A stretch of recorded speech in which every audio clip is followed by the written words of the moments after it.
It's like the most important thing that humans do. What's happening? The cure to cynicism and depression is...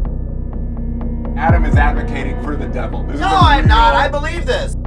If you want clean water, clean it yourself. Hey everyone, welcome to Heated Conversations, the show where we go in a sauna with a comedian and it heats up. Today we've got resident smart friend Adam Conover. Smartest person in comedy? I'll take it. That's right. It's time to now make you the sweatiest person in comedy. I already was. I'm not in great shape. Great toes. Thank you. Those look good. Thank you. 5 levels of increasing heat in a sauna.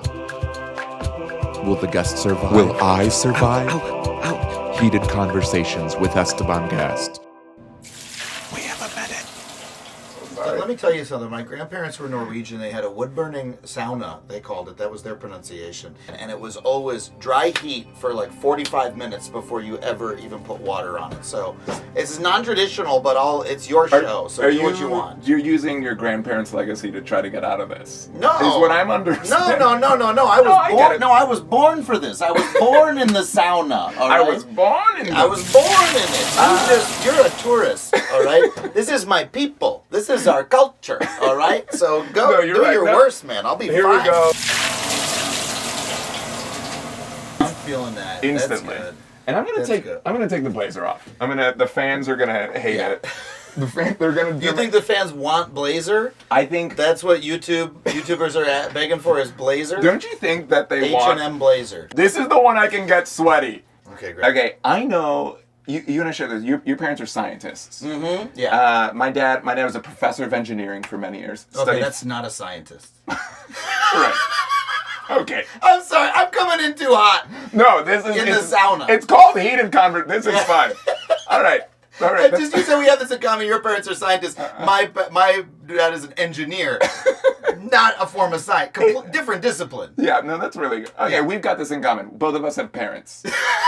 Yeah. One of the things that we're seeing is people don't listen to experts. Yeah. Did your parents talk to you about the value of knowledge or being an expert? Like, where did you learn to platform or center scientists? I mean, it was just an expert. It was just a science-based household. We watched a lot of PBS growing up, so it was just part of like the culture that I grew up in. Is you're gonna find out the real facts about how the world works. You know, that science is the way that humanity actually understands the universe around us and like improves the sum total of human knowledge. It's one of the most important thing that humans do, and that was just sort of how I was brought up. I got good at talking to scientists and having them explain stuff to me, and then I go, "Oh, you're saying ba ba ba," and I say like the dum-dum version. Yeah, and they go, "Oh yeah, you got it."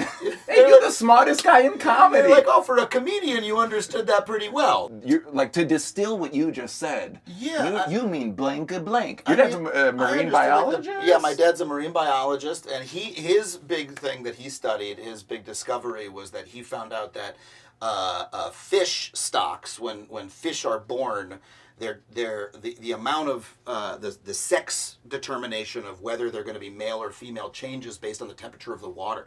And it was like the first time that this was ever found. He was on like the cover of like a science magazine. Like, no he was way. on the cover of Nature. His study was on the cover of Nature. It was one of the biggest journals in the world, especially at that time.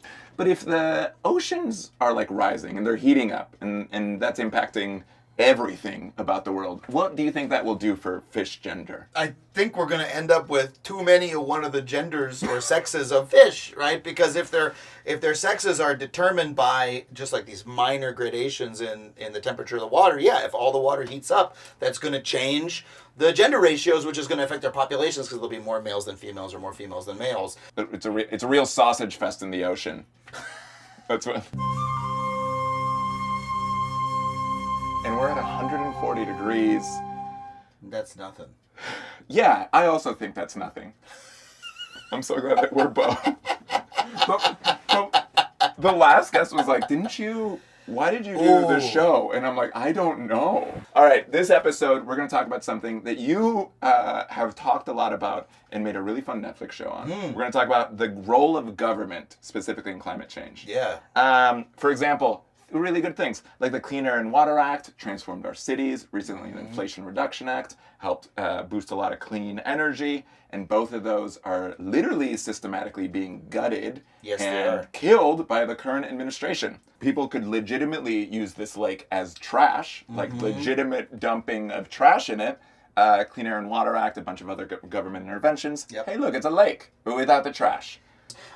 Just having people who are employed by the government who full-time are working on, making America a cleaner, greener place to live, had huge impacts that were not defined by congressional acts. But yeah, those people, they've all been fired. But why do you think we're backsliding for something as simple as clean river? Things that feel bipartisan. Like why... what's happening? All of these issues, environmental issues, were bipartisan in the 70s, right? The EPA was created by Richard Nixon, and pollution at that time was like a bipartisan issue. People were like, oh, the country is ugly, it's dirty, there's litter, there's smog, the rivers are dirty. And so it was just, it was just, hey, let's make the country beautiful and cleaner. It was supported by everyone. If you look at the billionaires who fund right-wing media, they're the same people who benefit from pollution. Scientists are just like, yeah, this is objective reality. Things are getting hotter. There's stuff we can do about it. Let's do those things. It's an engineering problem, right? It's not even ideological. It's just, we are putting X into the atmosphere. It's making it Y degrees hotter. If we do Z, it'll bring the temperature down, and that'll be good. To me, it's just bonkers that it is partisan to say, hey, I want to help the earth. I want to be good to the earth. Oh, hey! You guys talking about me? Oh, yeah, Adam, this is the earth. Hi. Hey, what's up, man? Hey. You doing okay? Are you guys just talking about me behind my back? Adam and I are just having a chat. Don't worry about it, buddy, okay? Oh, okay. Are you good? I don't know. Oh, well, I've been better, Esteban. Let me tell you, the old earth, she's been better. So It's fine. you came over here just to complain? Whenever I talk about my problems, the only thing that happens is like humans give me Earth Day. One day. Oh, thank you. That's a good point. But That's ironic, it's true. yeah, but we're just having a conversation. We're kind of getting in a good flow, if I'm honest with you. We're kind of like hitting a fun rhythm. It's the heat is making us... Oh, yeah. Speaking of heat, have you heard of a wet bulb temperature? Yeah, the temperature at which people die if it gets too hot. Yeah, it gets so hot they can't cool themselves down. Yeah. Oh my gosh, they start dropping like flies. Yeah, and pretty soon in some parts of the country there'll be more days like that than ever, like in Arizona and other places where you won't be able to be outside safely. Oh, shit. You didn't know that? You're the earth. Look, I've got a lot going on. You brought it up! You literally asked us what a wet bulb temperature was. Could I join the conversation? Like, I could fit in the sauna. No, it's just a two-person sauna, sorry. Hey, do you guys want to hear a song? 2, 3, hit it! Nobody likes the earth. You all think I'm the worst. I know the truth. I see everything. Bye, Earth. Whatever, you guys. I gotta go. Bye. Okay. We'll see you on Earth Day.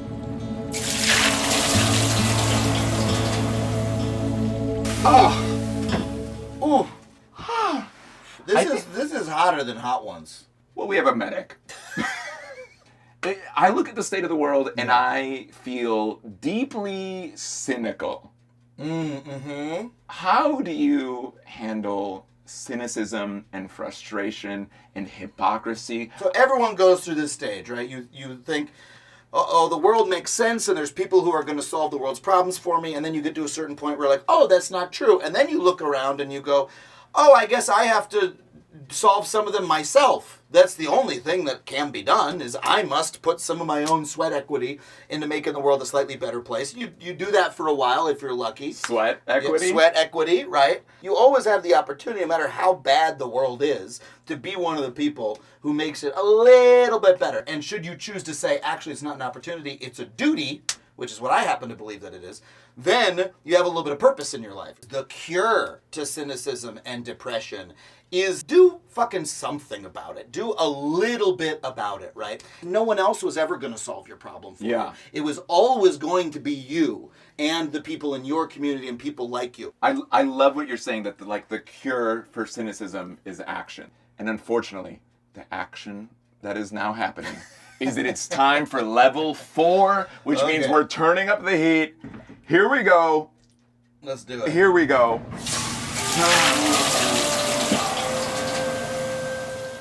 It's level 4, Adam, which means we're going to play a game, and that game is Wheel of Lies, okay? You're going to spin this, and whatever you land on, you're going to take that argument. So you're going to argue the bad thing, which might be, you're a guy who wants what's best for the earth. Yeah. It might be uncomfortable for you, but we're already wildly uncomfortable. It's fun to inhabit the position of the people with power for once. Absolutely. People should be prioritized over profit. Okay, so Now spin the Wheel of Lies. We got Stop Whining. Oh no! Somebody lost their job to AI. Oh no! The coal mine blew dust into my sister's lungs and she got black lung. But guess what? Guess what? The retirement portfolios of 10,000 rich people in Cape Cod went up. And that's good for them, and that's good for more people than just your little sisters. I want to be clear, again, Adam is advocating for the devil. This is I'm not. I believe this. No, I believe this. This is all what I think. The wheel tells me what to think. Companies should not write laws.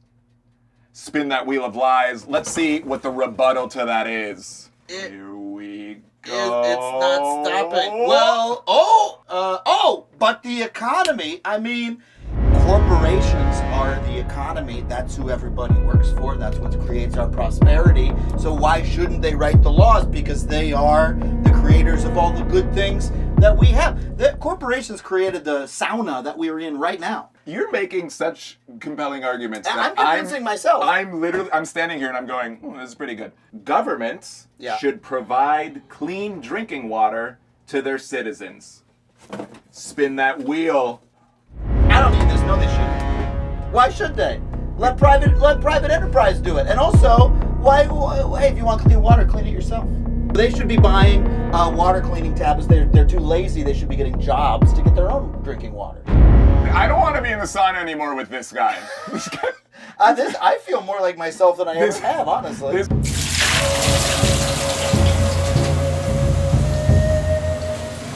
This is level 5. Here we go. God, it never gets easier.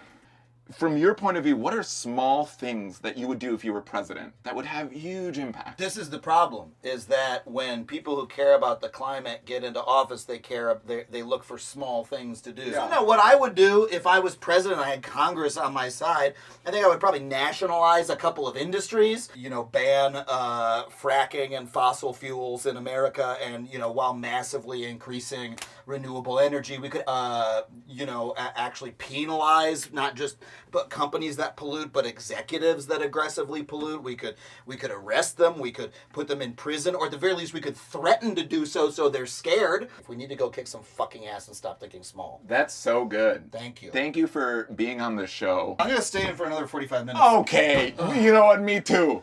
Whew.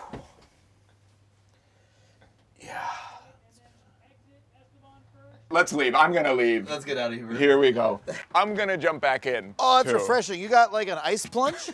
You want to get some soup?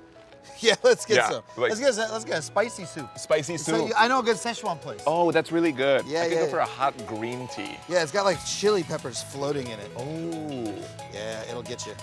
That's nice.